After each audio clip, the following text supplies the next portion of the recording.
stampingcatcrew.com. Today we're going to make this daisy card. I made a dress actually out of the daisies, and it was super easy. The hardest part is actually just doing the glue. The stamp sets that I used were Daisy Delight, which is pretty awesome. I love all the flowers and leaves. I know we have tons of stamp sets that have flowers and leaves, but there's actually a lot of things that you can do to make it really versatile, which is really cool. And of course I sent a ton of thank you cards. So that is the base of our card. I used the figure from the Beautiful You. This one has her hand out, which was meant to represent her holding up her dress, and just some really fun things. So I've been doing a series on the Daisy Delight and also the paper, and so I didn't want to use the sentiments from that, but I used the girl as the base. I'm going to set the card aside. I've done most of the easy stuff that you don't need to sit through and watch. So the couple things that I am going to show you is just the blender pens, which I love. I've already done ivory for the skin tone, her face, neck, hands.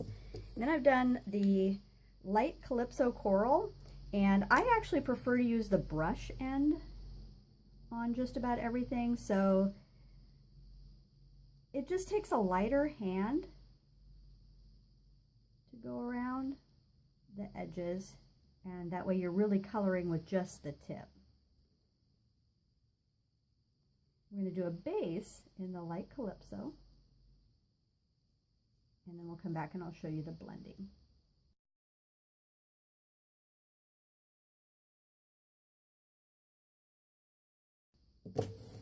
And that's it. So I did do a little fussy cutting on the dress. We're going to fast forward through that.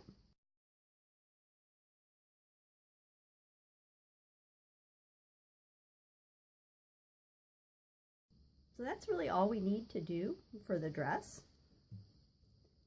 Very easy. What I did is I used the Daisy Punch.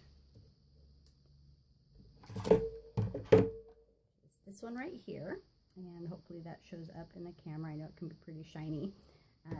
Use the Designer Series paper as a base, and I actually did 4 daisies, so I would end up with I think there's 8 petals each, so 32. And then I just started layering. So again, I'm not going to have you sit through the process. You're going to just watch as the dress comes together, and I'll fast forward through it.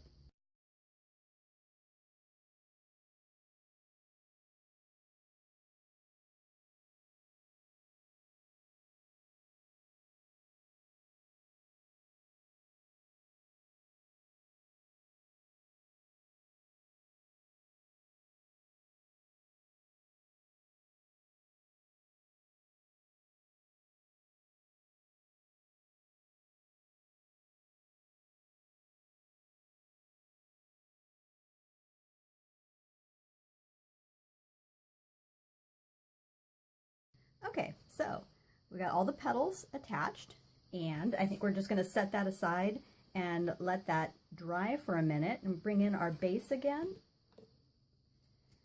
So we've done the Ruffled dynamic textured embossing folder here, and we've done the Calypso coral ribbon right here. Our base is 11 inches by 4 1/4 inches. It's scored and folded at 5 1/2. And we did the sentiment, your thoughtfulness brightened my day. So I'm not going to pop that up, but what I did want to do was to add a little pop of color around it. I'm going to show, I just cut simply in half. And then we're going to flip this over. I'm going to grab our snail adhesive and run a little bit of adhesive around the edge. And then I want to center that as much as possible. That ribbon is going to mask where the ends don't quite meet, so it's going to be pretty forgiving. If you wanted to, you could also cut a second lovely little label and put it on the ends this way, so you could cut it in half this way, and it would be surrounded by 4 sides for that. But since we have the ribbon, we don't really need it. And I'm not going to pop this up because I really want the focal point to be the dress. so what I'm going to do is I'm going to add, again, the snail adhesive around the edges. And just center the ends right on there. And I've done a little bit of bows here in the Calypso Coral, so I'm just going to grab the glue dots. And sometimes when I don't want a really big glue dot, I always try to leave enough strip to cover up. But if I'm doing something tiny like this, where it's a smaller piece of ribbon, I'll often cut a snip off, and then the glue dots here, I'm going to actually cut that glue dot in half. So I've got half left on there and half left on here, because these little bows are really, really small. Let's stick that to the back. And then I'm going to do the same thing for the other bow. Okay, so in these daisy kits, I've also used some of the glimmer enamel dots. And I'm going to use the little green, the pale green. It's going to pick up a little bit of what's in the dress, just enough to bring out a little bit of color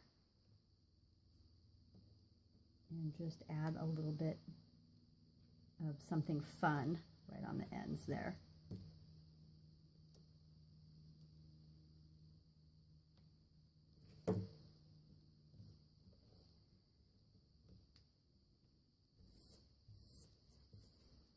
Final thing is the dress. So I'm going to get a tiny little piece of Calypso Coral ribbon, flip the dress over, and I'm going to put some adhesive right where her waist is, right there. And then I know I just want barely enough to go around her waist.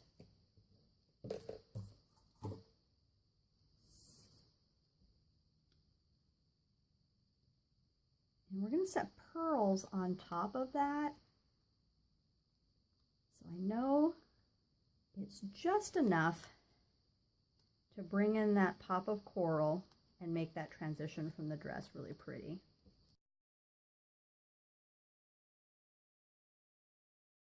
Okay, so I have some mini dimensionals here. I'm actually going to put underneath the top part here, kind of head and hat area. And I have some regular dimensionals. I'm going to put one underneath her dress. I'm going to grab one more mini. I'm going to put it towards the end of the dress there. And the reason I'm doing that is not really to pop up the whole thing. If we go back and look at the original card, which we can at the end, I want it to give it the illusion of movement. And part of doing that is just have some of the petals be kind of wavy, but we want to get them on there first.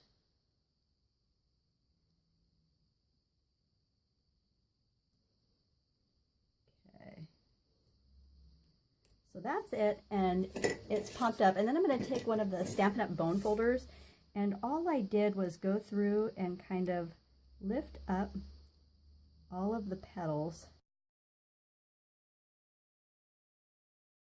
Okay. The last thing we're going to do is take another half of a glue dot.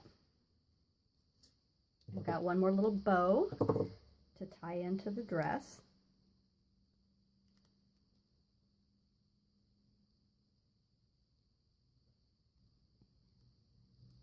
Attach that right there.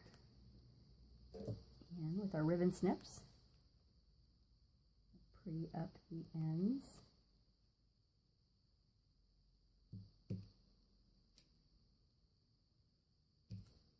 There we go.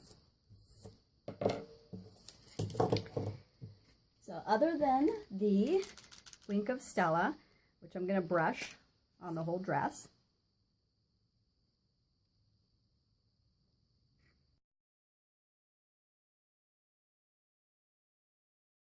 so that's our finished card, and hopefully you can see some of the dimension on the dress, and your thoughtfulness brightened my day. All the dimensions and instructions will be on my blog. It's stampingcatcrew.com. Thanks so much for stopping by. Happy creating.